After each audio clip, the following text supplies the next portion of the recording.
The idea of life after death has been debated for centuries. There are those who believe that the dead can return to this world and communicate with the living. And then there are those who believe in a more scientific explanation to ghost stories and encounters. Because of this, I have made it my mission to research paranormal occurrences.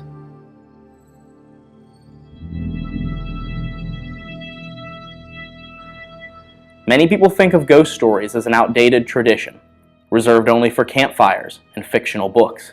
But there are real stories, from real places and real people. What happens when these formerly fictional stories come to life in front of our eyes? My name is Philip Jones. I'm a paranormal investigator.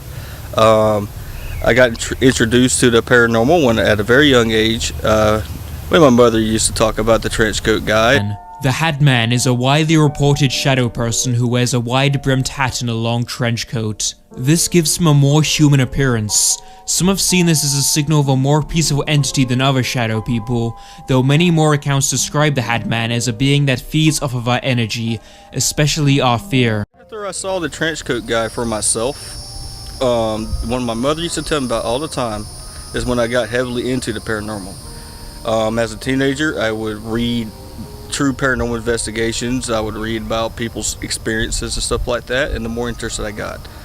By the time I was about 19-ish, 20-ish, something like that, me and my then girlfriend, now wife, decided to go on a paranormal investigation at a cemetery in Dudley.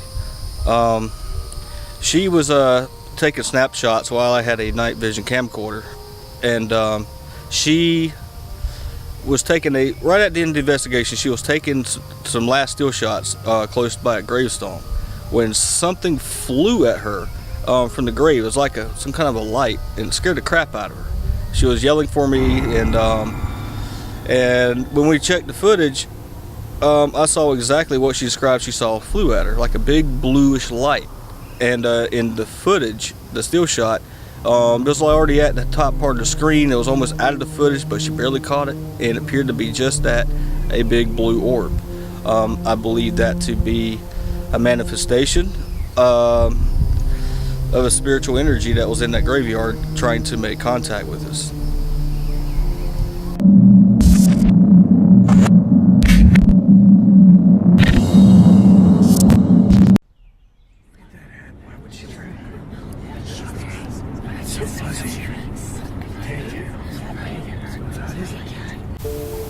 Something followed me home from a paranormal investigation. As a matter of fact, it did. It really wasn't a paranormal investigation. We didn't have any equipment with this or anything like that. Me and my cousin, we knew of a house that was in the woods around where I used to walk home from school at. I was probably 16 at the time. We decided to go in there, kind of explore, because we're fascinated with the fact it's a really old house in the woods. And we had a vibe that something was going on in that house. So we just started tearing down the green wallpaper, and we discovered something really cool, which we thought was really cool. It was a collection of newspapers used as kind of like wallpaper for the walls, except they're dated prior and after World War II. So we really thought that was really neat, so we started trying to tear them down as gently as we could, but we kind of failed mostly because they're so old they deteriorated. Well, it was nighttime, and when we were leaving, about to walk out, we heard a loud bang come from one of the rooms. Scared the crap out of us. So we got the hell out. We turned on our flashlights. We ran like hell back through the trail, back through the woods, and we made it back to the highway, got in the car, and left. It wasn't long after that I noticed that some weird, really creepy stuff be happening at night. We would start hearing noises in the hallway, things we've never heard before. We heard knocks in the wall. I even thought I saw a shadow at the corner of my eye one time, but I wasn't able to tell if that's really what it was I saw. But ever since, I honestly believe we did something we weren't supposed to, and whatever came out of the house, I think followed me home. And it went on until we moved out of that place, like 4 years later.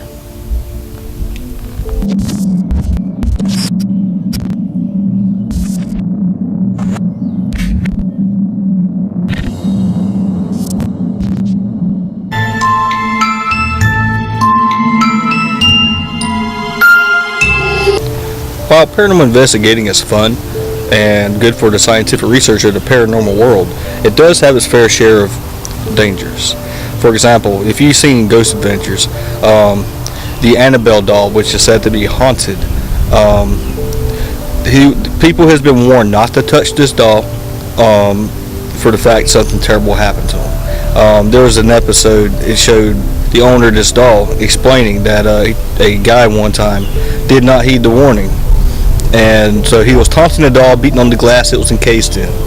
And doing so, something tragic happened to him the following day.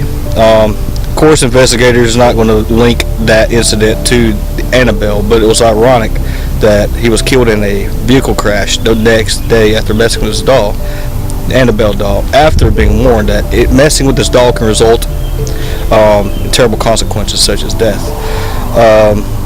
Ouija boards also has paranormal consequences. While they are useful in communicating with the dead, they can also invite something in your home that is not pleasant, such as demons. I've seen this actually happen personally. I was messing with a Ouija board when I was probably 13 years old, and we had some very unpleasant things going on in the house for a little while until my stepfather, who's an ordained minister, by the way, blessed the house, and then all the activity stopped. There's other things such as trying to investigate a house or any property that has been known for poltergeist activity, and most time poltergeist activity is usually that of a demon, and if you're not careful they can follow you home and terrible things can happen to you.